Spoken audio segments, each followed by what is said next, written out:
Hi, I'm Ben, and this is my podcast where I share interviews, tips, and ideas to help you build a better marketing strategy. For the next 6 episodes, I'll be walking you through the foundation level of my marketing strategy.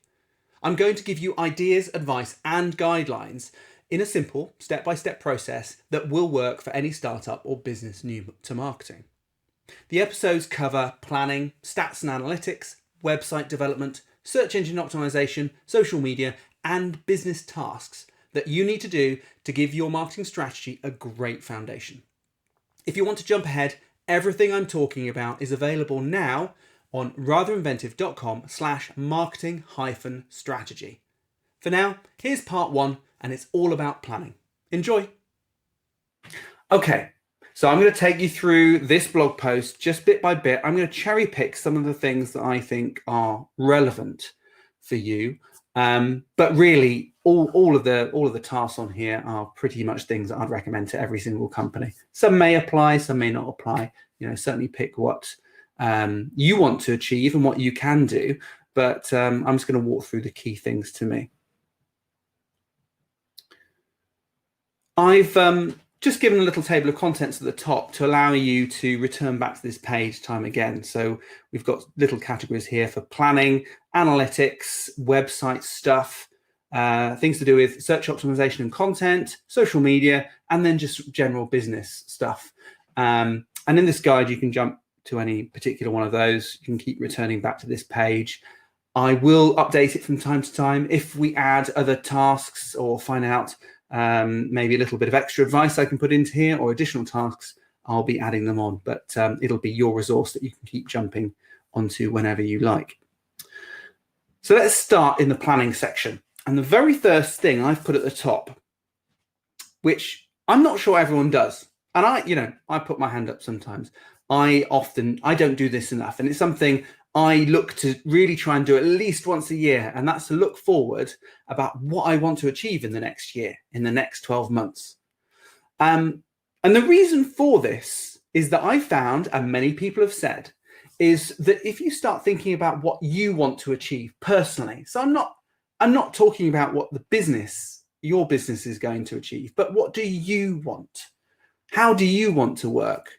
How do you want to spend time with your family? Do you want to go on more holidays? Do you want to have more time at home, more time available for that, for family and friends?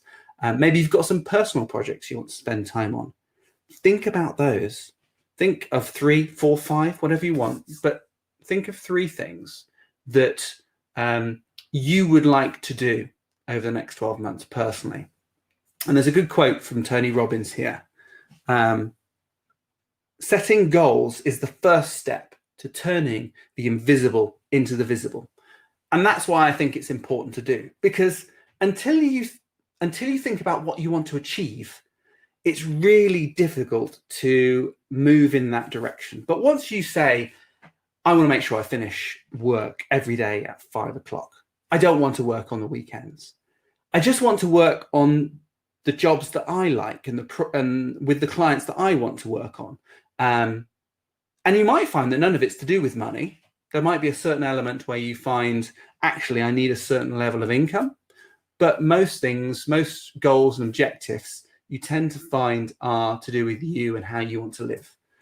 I've also put here, make them specific. So to try and be specific about what you want to achieve. It's difficult to achieve a goal, or maybe it's very easy to achieve a goal if it's too woolly. But also make them achievable, so things you can do. So don't say, I want to achieve a £1 million pound turnover if really your business just isn't going to work like that. But this is the first step to planning your marketing, and if not your business, really. It's so core to any business to think about where you want to be and make it personal to you. And if you've got a partner or family, it might be good to get them involved and find out what they want to do. So linked in with that, number 2 is to take those objectives, if you will, and then start thinking about how you might achieve them. And the nice thing about this process is you've already started to break down what is ultimately quite a complex thing. How you're meant to go about achieving these particular tasks can be quite tough if you start thinking about them all together. But if you break them down, maybe split them down into 3 and then take each of those and then start splitting them down a bit more, that's going to make things a whole lot easier to approach. So take your first one. Maybe it's that you want to stop working at 5 o'clock, and think about how you're going to achieve that. What can you do to make sure that you put your pen down, log out of the computer, and go and spend some time with your family? Maybe there's other things you want to start doing. One of the things I find really useful in that respect would be to start putting more stuff in your diary so you don't fill it up with more work. Make sure that you put things you enjoy in your diary in the evening, and then you're not going to think you can put work time in that place. I can't say how you're going to achieve all of your objectives, but think through 3 of them and then spend some time writing down how you're going to achieve that, what you are going to do step by step, just to make some meaningful movement towards completing them. And you know what? Don't worry if you never quite get to it. But as long as you're always moving towards it, you will feel like you are having success, and that will motivate you further, and you will get better at this process. But just take baby steps to begin with. So they're 2 really good things to do, and I can't, they are incredibly powerful in terms of running your business and having time to yourself. By all means, we're talking about marketing, so it might be that one of the things that you want to achieve is you want to achieve a certain turnover or profit, which is better. So certainly put in maybe that you want to achieve 50,000 profit, and then start writing down how you're going to achieve that. And it might be that you'll need to start looking at selling more products, charging more for products. Maybe there are some costs that need to be reduced. This process helps you look at lots of different areas, but don't worry too much about getting all right. Just list down what you think you need to achieve. The next step, really, and this is on the road to branding, really. And as I said, this is all of the foundation level. So we're not going to go into too much depth in each area. But, as a new business or a business that is just starting to do its marketing, you need to start getting things out there. You don't want to delay, I don't think. You don't want to spend ages spending time with a branding consultant or getting your logo done or worrying too much about things specifically. But maybe you want to get out networking. You want to start developing your website. You want to start doing some of your marketing and talking to people, getting onto social media. Before you do that, it is worth just thinking a little bit about how you help people. So that's what task number 3 is about. If you can encapsulate how you help people in 20 words, that's something that can be used in many different ways. Think of it like your elevator pitch. If you meet someone, they say, "Oh, so what do you do?" You've already got some loose idea about how you can help them or what you can do to make their life better. I do try and think about the elevator pitch or your company strapline as a way of helping people achieve their goals. Now, I actually talk more about that in a Marketing Boost webinar I've got, and the other webinars as part of this, as part of the Marketing Club, where we look more about and talk more about the audience, who they are, understanding what motivates them. So if you can incorporate some of that into your strapline, all the better. So I've given an example here for Rather Inventive, that we could say Rather Inventive helps businesses build a better marketing strategy so they can easily and repeatably attract more leads. And what I was trying to get at there is being specific about what we do. So we do help businesses with a marketing strategy. Now, that's quite broad. We might want to go into detail. We may want to even be more specific if relevant, but better marketing strategy is a good starting point. But there's 2 key things here. So we can help them with that, but you might want to almost answer the question that your customer is asking when they're reading that first part and saying, well, so what? So you can build me a better marketing strategy, but how does that help me? And so I added on to there that we can do that easily and repeatably. And that's really nice for a business to have things that aren't hard for the individuals in the business to do.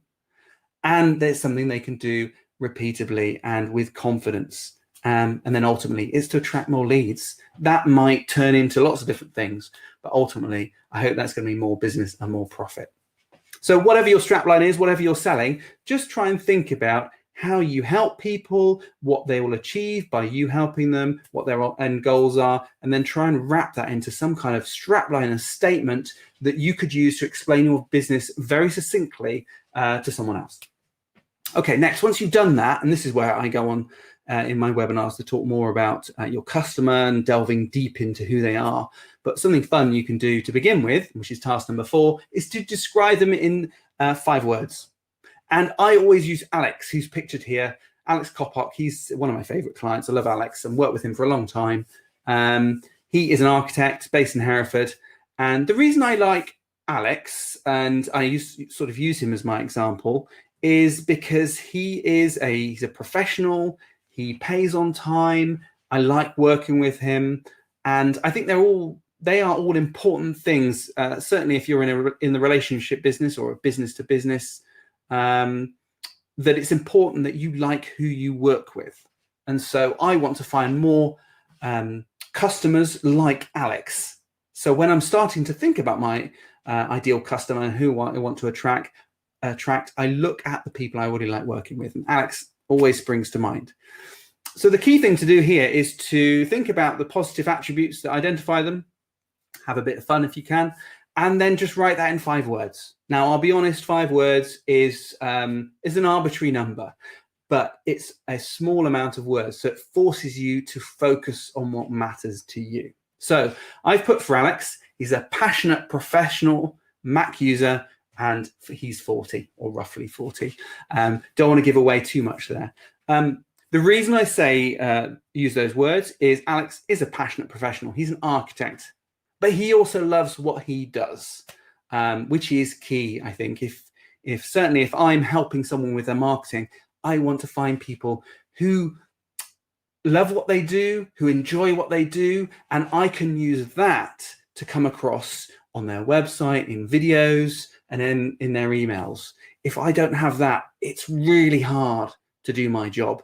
And I don't want my job to be hard. I want it to be as easy as possible. And I just facilitate the words and the video and put that into the right place. So I want a passionate professional. The professional bit, he's an architect. He studied for a long time. I think it's about 5 years for an architect. You correct me if I'm wrong, Alex. And so he knows what he's talking about. That, again, makes it easier for me to share that with other people, because people want to buy a professional. They want to buy a consultant.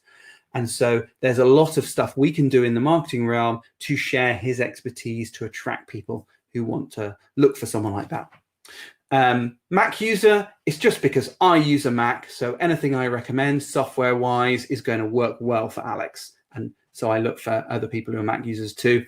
Doesn't mean I won't work with people who use PCs. It's just a lot easier for me.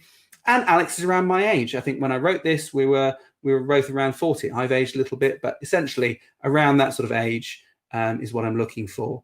Again, it doesn't matter. I've just found that people around my age become the ideal customer. It's usually because slightly older people have more time, more money available than they do time. And so they're willing to pay someone else to save them the time. That's all.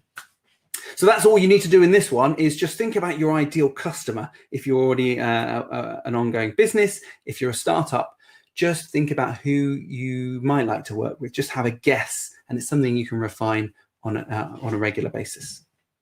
Okay, we'll skip number 5 and just go on to number 6, which is just an easy one, really. You listen to an interview I had with Gina Gagan about how she started her drinks business, Wild Fizz Kombucha. Now, they're on a bit of a hiatus at the moment due to the pandemic. However, she's got a great story in terms of how she started, where it started from, and how she runs a business now. It's definitely worth listening to if you're certainly a startup or you need some inspiration in your marketing journey. It's not too long, and it's quite interesting finding out about how she works. She's a very passionate individual.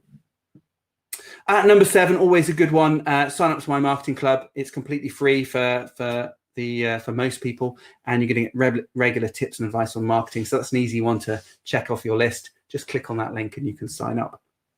Okay, so that's kind of covered off the planning section. And if anything, I would spend more time on your planning than anything else, really, because every Every sort of hour you spend there is going to save you so much time in the future. If you found this podcast interesting, then you might like my marketing club. You can join for free to receive regular tips and advice so you can become more effective in marketing your business. Pro members get access to my live webinars every single month, along with all the previous webinars I've done. It's about 2 years worth now. There's even a podcast version that you can listen to while you walk the dog. You can find out more by visiting ratherinventive.com/club. That's ratherinventive.com/club. Bye for now.